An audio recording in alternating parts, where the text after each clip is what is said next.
Asalaamu calaykum waraxmatullaahi tacaala wabarakaatu. Waad salaamantiin daawadayaal meel walbaad joogtaan iyo si walba muuqaalkan u daawanaysaan. Kusoo dhawaada cashirkeenii koowaad ee kooraskeenii computerized accounting-ka oo aynu ku baranaynay software-keena QuickBooks. Kadib markii aan horey usoo dhammeynay software-kii Big3 oo waxaan sameynay codeyn ku saabsan inaan soo bandhigno laba kooris. Dadka badankooduna waxa ay doorteen inaan soo hormarino software-ka loo yaqaano QuickBooks. Insha Allah maanta waxaan qaadan doonaa cashirkeenii ugu horeeyay. Cashirkaasina wuxuu yahay introduction about QuickBooks. Hordhac yar oo ku saabsan QuickBooks-ka. Balse marka hore QuickBooks-ka waxa uu ka mid yahay software-ada loo isticmaalo xisaabaadka oo isticmaalaan dukaamanka, maqaayadaha iyo waliba ganacsi walba oo yar yahay. QuickBooks-ka laba ayaa loo qaybiyaa. Mid waxa weeye mid online ah iyo mid offline ah. Anaga waxaan idin bari doonaa midka offline-ka ah. Farqiga u dhexeeya labadoodana wuxuu yahay midka online-ka ah waa mid online ku shaqeynaya oo kombiyuutarro fara badan ayaa laga soo geli karaa. Laakiin midka hadda aan qaadanayno waxa uu ku saabsan yahay dadka leh ganacsiyo yaryar ah ama ardayda barato fieldiga BA-da ama accounting-ka ama banking and finance-ka. Midka online-ka ah ayaa faa'iido badan mar kasta. Sababtu waxay tahay xogtaada marnaba ma lumayso. Tan kalena waxay tahay in kombiyuutar walba aad ka soo geli karto QuickBooks-ka meel kasta aad joogto. Sababtu waa online. Daatadii sideed ayay ku ahaanaysaa. Balance sheet-ka hadaad rabto inaad cawada 6 saac aad ogaato, cawada 6 saac kombiyuutarkaaga soo qabsanaysaa, webkaaga soo kacsanaysaa, kadib QuickBooks-ka sii galaysaa, balance sheet-ka ka tagaysaa, waa ogaanaysaa. Laakiin midkaan offline-ka hadda qaadanayno waxa uu ku xiran yahay hal kombiyuutar oo kaliya. Halkaas kombiyuutar oo dukaanka ku yaalo ayaa ka isticmaalaysaa. Sidoo kale faa'iidada uu leeyahay midka kale online-ka, faa'iidada kale uu leeyahay waxay tahay in xogtaada aysan marnaba kaa lumeynin.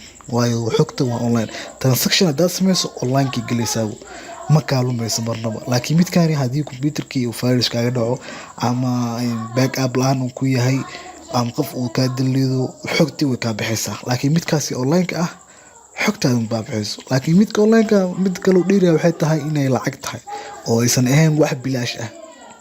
Marka maanta waxaan qaadanaynaa introduction about QuickBooks. Marka hore aan ka bilaabno QuickBooks waa maxay? It's an accounting software that provides tools to manage your customers, vendors, inventory and finances. Waa software xisaabeed kaas oo ku siinayo toolal aad ku manage gareyn karto customer-kaaga, vendors-kaaga ama dadka wax ka soo iibsato, inventory-gaaga iyo waliba dhammaan financials. Wixii finance quseeyo dhan oo software-kan uu ka caawinayaa. Waa haddii aad tahay qof iska leh hal dukaan oo hal meel ku yaalo.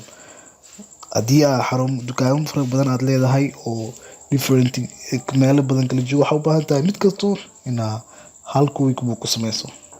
Laakiin haddii aad midka online-ka aad iibsato uma baahnid waxaas. Hal xaba u baahan tahay kaliya qof walbuna user u sameynaysaa.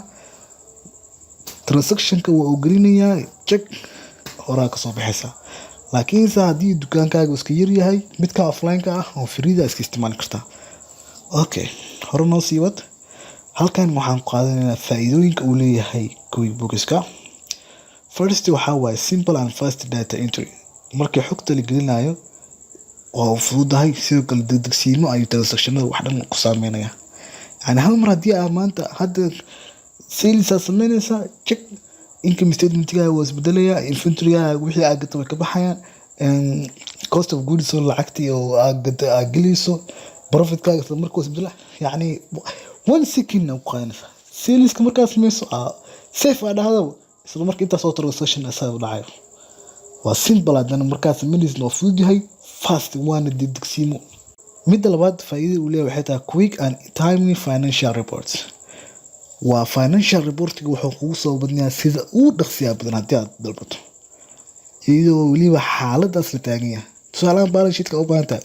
Balance sheet-ka ku dhufanaysaa isla markii balance sheet-ka wixii company-gaaga uu haysto, wixii asset ah, wixii deyn lagu leeyahay, wixii equity ah, kulli isla markiiba hore ka soo bandhigaa. Income statement aad dheh, check hore ka soo dhigaa. Okay. Kan kale tadna uu leeyahay waxay tahay improves accuracy due human errors.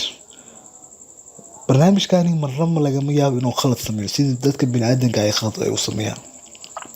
يعني marka bini aadan nahnay wax waa hilmaami karnaa tusaalaan markii aan isticmaal jirnay xilligii hore buugagta marka aan qori jirnay qofka waxa macquul ah laba xisaab isku dirayo inuu kala jaro yani bini aadan oo qaldi kara laakiin software-kani waxba ma qaldayo faa'iidada ugu dambaysa uu leeyahay waxa waa saves time waqti ay ku badbaadinayaa haddii aad isticmaali jirtay buugagta gacanta lagu qori jiray tusaale ahaan maanta waxaa qoraysaa qof aad diin siiyey waxaa qoraysaa maanta waxaa iibiyey alaabtaasaa iibiyey intaasaa ka faa'iiday waxaan saas intaasna ku qori jirtay waqtiga waa ku yareynaya okay hadaa hore sii socono at the end of this course-kan dhammaadkiisa you should be able to waa inaad awoodaa okay course-kani markaan dhammeeno waxaa intaanu cashir inaad taqaanaa laga rabaa kan koowaad waxay tahay create new company sidii loo abuuraa company cusub adoo isticmaalaya software QuickBooks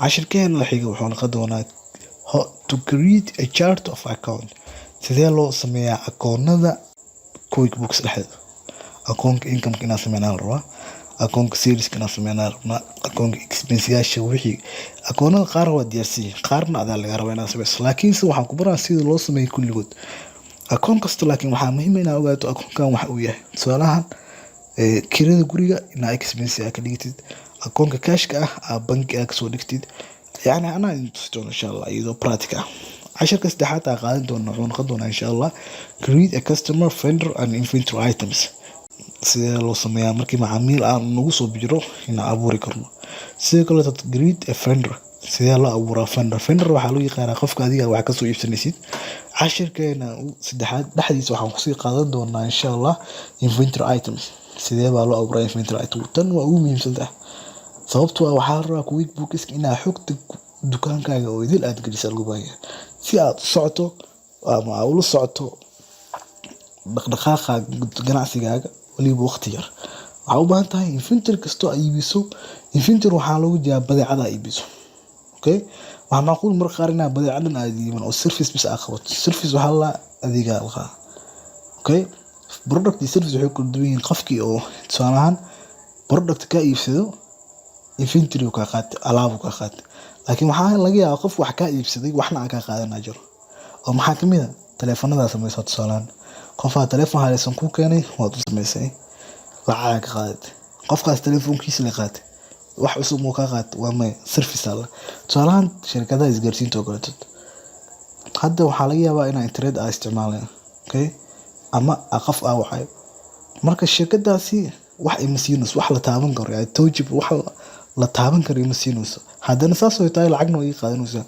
waxna way iga iibinaysaa okay service ka saarla yani sheyga hadii oo alaab aad qaadanayso oo inventory hadii aad wax aad qaadanaynin laakiin shaqo lagu qabanayo tusaale bajaaj ma daraacay inta ka raacday meel kale ku tagto okay bajaaj lacag ka qaad waxna kuma siin laakiin service iyo adeeg ku qabtay okay cashirkeena ku sii xigi doona wuxuu noqon doonaa to make new investment dukaankeena anaga isku joogno aqafa wuxuu nagu soo darsaday tusaalahan lacag nagu soo darsaday qof oo qaraabanahay ama qof oo ganacsigeena ku qancay wuxuu dhaanay lacagtaani dukaanka lagu daraaro sidee oo sameeyay soo kala waxa qaadan to purchase product si alaab u soo iibsan leen okay alaab u soo iibsan leen macnaheedu ma inaan suuqa tagno bakaara alaab si loo soo gado ay tusmaa laakiin waxay tahay suuqa bakaara alaab ka soo gadanay lacag dhiibnay alaab keensanay okay wax saameeyna dhacay Soomaa dukaanka saameeyna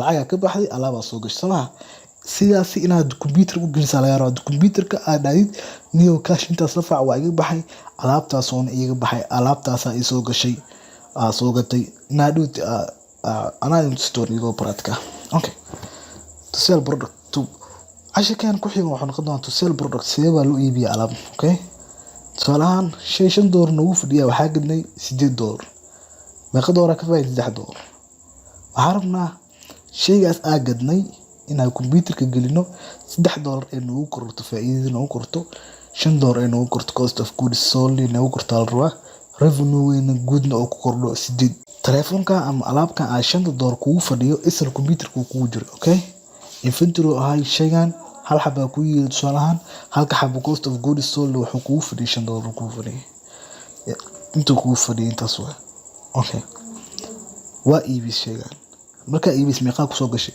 5 oo kuu fadhiya ilaa $3 faa'iido wixii kusoo gal guud ahaan waa meeqo 8daas waxaa loo yaqaanaa revenue guud ahaan income statementkiina qaybta u koreysana ku darsantaarna 8 sidoo kale cost of goods sold alaabtan aan iibinay waxay noogu fadhisaa oo $5 inay ka jiran tahay rabnaa revenue-geena sidoo kale profit keena waxaan rabnaa inay ku darsanto 3 sidaas waxa soo dhiido practical aan tusto insha Allah sidoo kale cashirkeena kale waxaan ku qaadan doonaa how to make new users sidee loo sameeyaa user software-kan faa'iidooyinka uu leeyahay waa cajiib waay company abuuraysa company password ku xiraysaa waxaa rabtaa tusaale dukaan qof shaqaale ka shaqeeyo waxaa leedahay hebelow user iyo password ku sameeyay quickbook waa gali kartaa shaqadaada waxay tahay inaad gasho sales inaad sameyso bis shaqadaada okay wax kale income statement-ga ma arki karo dukaanka faa'iido sameeyay ma arki karo qofka adoo ku dhufto